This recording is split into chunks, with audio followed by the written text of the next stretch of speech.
அன்பார்ந்த சகோதர சகோதரிகளை இயேசு கிறிஸ்து நாமத்தினால உங்களை நான் வாழ்த்துகிறேன். இந்த வீடியோவில் நம்ம என்ன பார்க்க போகிறோம் அப்படின்னா 91வது சங்கீதம் 1வது வசனத்தை நம்ம பார்க்க போகிறோம். உன்னதமானவர் மறைவில் இருக்கிறவன் சர்வ வல்லவருடைய நிழலில் தங்குவான் அப்படின்னு வசனத்தில் எழுதப்பட்டிருக்குதுங்க. உன்னதமானவர் மறைவில் இருக்கிறவன் அப்படின்னா கடவுளுடைய பாதுகாப்புக்குள்ள இருக்கிறவன். உன்னதமானவர் மறைவில் அவர் மறைச்சி வச்சிருக்கிறாராம். யார? அவருடைய பிள்ளைங்களை, அவரை நேசிக்கிறவங்களை, அவரோட ஐக்கியமா இருக்கிறவங்களை, அவரை தேடுறவங்களை, உடைக்கப்பட்ட உள்ளத்தோடு அவரை தேடுறவங்களை. உன்னதமானவர் மறைவில் இருக்கிறவன், கடவுளுடைய பாதுகாப்புல இருக்கிறவன், சர்வ வல்லவருடைய நிழலில் தங்குவான். ஆண்டவர் மறைவில் இருக்கிறவன், ஆண்டவருடைய பாதுகாப்புக்குள்ள இருக்கிறவங்க ஆண்டவருடைய நிழல தங்கி இருப்பாங்க. ஆண்டவருடைய நிழல் தான் அவருடைய இரக்கம். அவருடைய இரக்கத்தின் கீழே தங்கி இருப்பாங்க. அவங்களுக்கு இரக்கம் கிடைக்கும். யாருக்கு? அவருடைய பாதுகாப்புக்குள்ள இருக்கிறவங்களுக்கு. அவரை நம்பி அவரை தேடி, அப்பா கூப்பிடுறீல்ல, என்னை படைச்சவரே, என்னை பெத்த அப்பனே, என்னை பெத்த ஐயா, கூப்பிடுறீல்ல அவரை. அந்த மாதிரி ஆண்டவருடைய பாதுகாப்புக்குள்ள இருக்கிறவன் அவருடைய நிழலில் தங்குவான். நிழல் தான் அவருடைய இரக்கம். அவருடைய இரக்கத்துக்குள்ள தங்கி வாசமாய் இருப்பான். அப்போ நம்ம எல்லாருமே யாருக்குள்ள இருக்கணும்? அவருடைய உன்னதமானவர் மறைவில் இருக்கணும். அவர் மறைவுக்குள்ள நம்ம இருக்கணும். எப்படி அவருடைய மறைவில் இருக்க முடியும் அப்படின்னு சொல்லி சொன்னா, அவர் நம்மளை மறைச்சு வச்சிருக்கிறாரு சொல்லி சொல்றாங்க. இது பழைய ஏற்பாட்டில் 91வது சங்கீதத்தில் 31வது வசனம். எப்படி மறைச்சு வைக்கிறாரு அப்படின்னா, இயேசு கிறிஸ்துவினுடைய ரத்தத்தின் கீழ் இருக்கிறவங்க, புதிய உடன்படிக்கைக்குள்ள இருக்கிறவங்க, இயேசு கிறிஸ்து ரத்தத்துல என்ன இருக்குது? அவருடைய ஜீவன் இருக்குது. இயேசு கிறிஸ்துவினுடைய உயிர் ரத்தத்தில் இருக்குது. ரத்தத்துல தான் உயிர் இருக்குதுன்னு லேவியராகமத்துல கூட எழுதிருக்குது.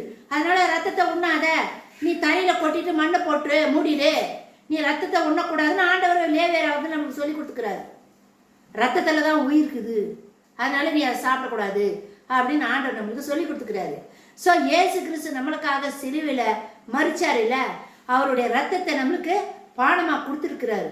அவர் சரீரத்தை நம்மளுக்கு உணவாகவோ அவர் ரத்தத்தை நம்மளுக்கு பானமாகவும் கொடுத்துக்கிறாரு. ஸோ அந்த ரத்தத்துல இயேசு கிறிஸ்துனுடைய ஜீவன் உயிர் சொல்றேன் இல்லையா, உயிர் தானே ரத்தத்துல தானே உயிர் இருக்குது. அப்போ இயேசு கிறிஸ்து ரத்தத்தை உட்கொள்ற நம்மனா இயேசு கிறிஸ்து ரத்தத்துக்குள்ள அவருடைய ஜீவன் இருக்குது.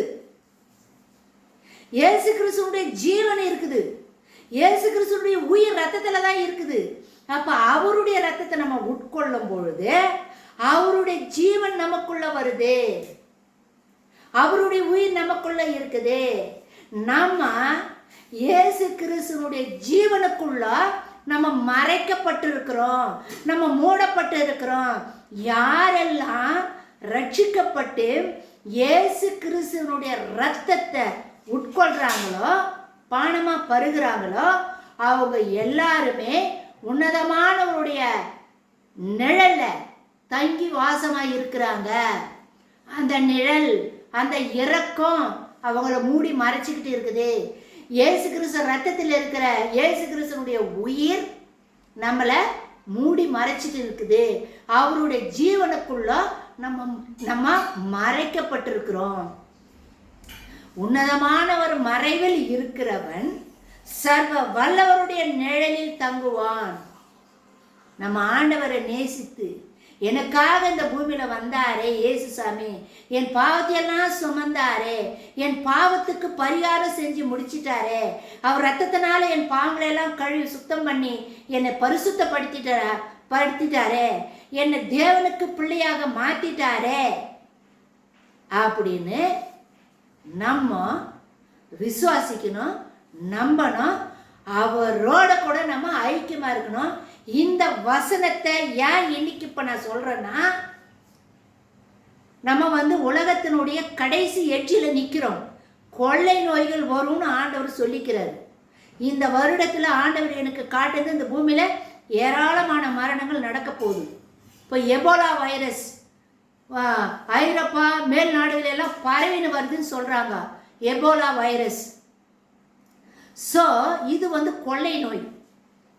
இந்த கொள்ளை நோய் யார் மேல வரும்னா, ஆண்டவருடைய நிழல்ல யாரு தங்கி இல்லையோ, ஆண்டவருடைய பாதுகாப்புக்குள்ள யாரு இல்லையோ அவங்களுக்கு இந்த கொள்ளை நோய் வரும். உன்னதமானவர் மறைவில் இருக்கிறவன் சர்வ வல்லவருடைய நிழலில் தங்குவான். நம்ம ஆண்டவரோடு கூட ஐக்கியப்பட்டு அவர் உறவில் அவருடைய பாதுகாப்புல நம்ம இருந்தோம்னா, இயேசு கிறிஸ்து ரத்தத்துக்குள்ள நம்ம மறைக்கப்பட்டு இருந்தோம்னா இந்த கொள்ளை நோயெல்லாம் நமக்கு வராது. ஏன்னா அவர் பாதுகாப்புல நம்ம இருக்கிறோம். அவருடைய ரத்தம் நம்மளை மூடி இருக்குது. அவர் ரத்தத்துக்குள்ள நம்ம ஓடி ஒளிஞ்சிட்டு இருக்கிறோம். அவர் சட்டையின் மறைவுக்குள்ள நம்ம இருக்கிறோம். அவர் சிறகுகளாலே நம்மை மூடுவார். அவர் சட்டையின் கீழ் அடைக்கலம் புகுவோம். வசனம் எழுதி இருக்குது இல்ல? சோ அவர் சிறகுகளாலே நம்மளை மூடுவார். இயேசு கிறிஸ்து ரத்தம் என்ற சிறகு நம்ம மூடப்பட்டிருக்கணும். அந்த சிறகுக்குள்ள நம்ம ஓடி ஒளிஞ்சிருக்கணும். இயேசு கிறிஸ்து ரத்தத்துக்குள்ள நம்மளுடைய ஜீவன் மறைக்கப்பட்டிருக்கணும். அப்படி இயேசு கிறிஸ்து ரத்தம் நம்ம மேல இருந்துச்சுன்னா நம்மளுக்கு கொள்ளை நோய் வராது. இயேசு கிறிஸ்துனுடைய ரத்தம் நம்ம மேல மூடப்பட்டு இருந்துச்சுன்னா ஒவ்வொரு நாளும் ஒவ்வொரு நிமிஷமா இந்த ரத்தம், இயேசு கிறிஸ்து ரத்தம் நம்மளை விட்டு விலகவே கூடாதுங்க. இது எப்பொழுதும் இயேசு கிறிஸ்து ரத்தத்துக்குள்ளவே நம்ம இருக்கணும்.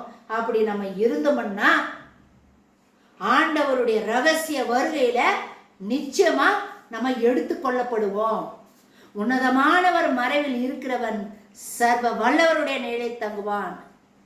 அவர் செட்டின் மறைவுக்குள்ள அவர் தமது சிறகுகளாலே நம்மை மூடுவார்.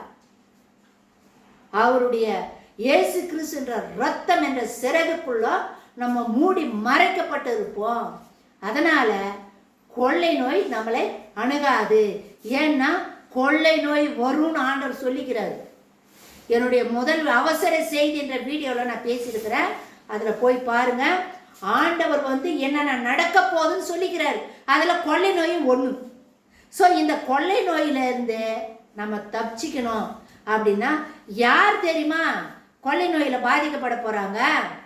ஒருவேளை ஆண்டவருடைய வருகை தாமதம் ஆயிடுச்சு, கொள்ளை நோய் வந்துடுச்சுன்னா நம்ம தப்பிச்சுக்குவோம். ஸோ ஆண்டவர் வருகை சீக்கிரம் வந்துடுச்சு, நம்மெல்லாம் எடுத்துக்கொள்ளப்பட்டுட்டோம் அப்படின்னா கைவிடப்பட்டிருக்கிறாங்க பாரு. அவங்களுக்கு இந்த இரக்கம் என்ற சிறகு ஆண்டவருடைய நிழல் பாதுகாப்பா இருக்காது. உபத்திரவ காலத்துல கைவிடப்பட்ட கிறிஸ்தவங்க ரட்சிக்கப்படுறது அரிதான காரியம். ரொம்ப ரொம்ப ரொம்ப கடினம். ஆண்டவருடைய இரக்கம் நம்ம மேல இருக்கிறதுனால தான் நம்ம ரட்சிக்கப்பட்டு இருக்கிறோம்.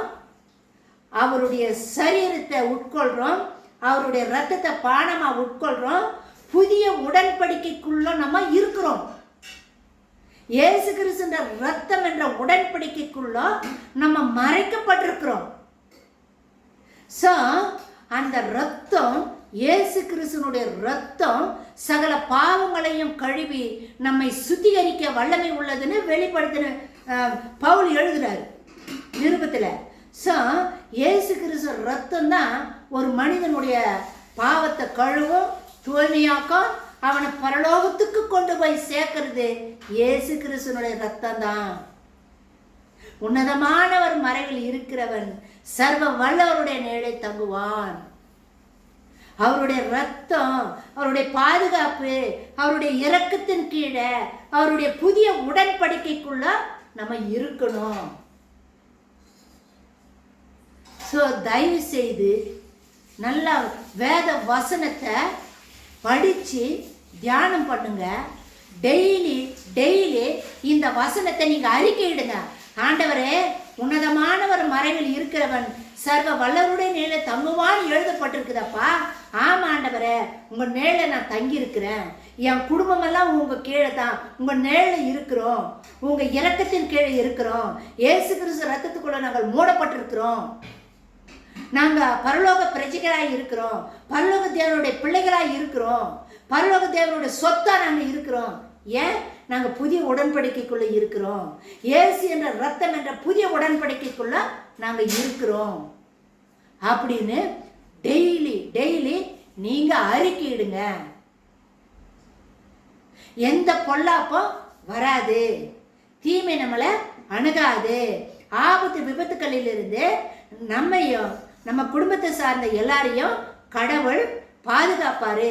இயேசு கிறிஸ்து ரத்தம் நம்மளை பாதுகாக்கும், நம்மளை பரலோகத்தில் கொண்டு போய் சேர்க்கும். அதுதான் அந்த 91 சங்கீதம் 1வது வசனத்தினுடைய அர்த்தமும். ஸோ இந்த செய்தியை எல்லாருக்கும் ஷேர் பண்ணுங்க, லைக் பண்ணுங்க. எல்லாரும் ஆயத்தமாகுங்க. இயேசு சீக்கிரம் வரப்போறாரு இந்த வருஷம் சொல்லியிருக்கிறாங்க. எனக்கும் ஆண்டவர் நிறைய காரியங்களை பேசியிருக்கிறாரு. அவசர செய்தி இந்த வீடியோவை போய் பாருங்க. இயேசு கிறிஸ்து வருக ரொம்ப சீக்கிரம். ஏனோ தானே இருக்காதீங்க. நோவா தாத்தா காலத்தில் நோவா தாத்தாவை கேலி பண்ண மாதிரி கேலி பண்ணி இருந்த கடைசியில் கைவிடப்பட்டிருக்கூடாதுங்க. அப்புறம் தான் புரியும் பின்னாடி. ஸோ புத்தி உள்ள கண்ணீரை போல விழிப்பா இருங்க. குடும்பமாக ஆயத்தப்படுங்க. சபையா மனவாட்டியாகிய சபை எடுத்துக்கொள்ளப்படணும். ஸோ மாரநாதா